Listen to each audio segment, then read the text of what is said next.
Everything's a blur. He feels pain in his stomach, in his arms, in his veins. He needs to find one of those flowers. The nectar, the sweet serum that gives strength. Strength for what? He remembers. The killers. Experimenting on them. Why? Why was he experimenting on them? He doesn't remember. He caused a lot of suffering, but he doesn't feel remorse. He doesn't even know if he should feel remorse. He doesn't feel anything but an ache in the pit of his stomach for power.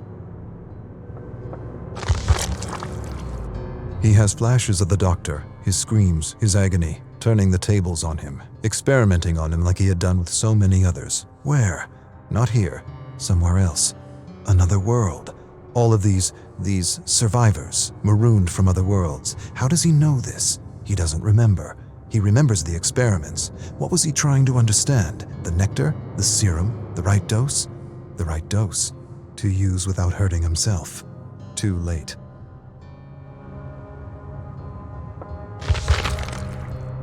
He feels the hunger. Not for food or drink, not for talk or fun. For a flower, a single flower, for serum. He knows the entity is watching him. He knows it, feels it inside his bones. He doesn't want to be snatched for another trial, to suffer or cause suffering. And to what end? The great horrible mystery of it all.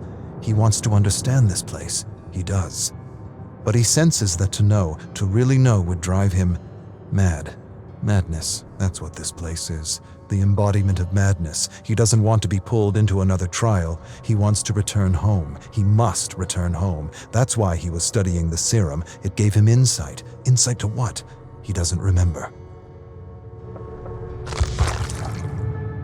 Home. He doesn't even remember where home is. He only remembers the void. Hundreds, maybe thousands of discarded survivors. Not dead, not alive, something else.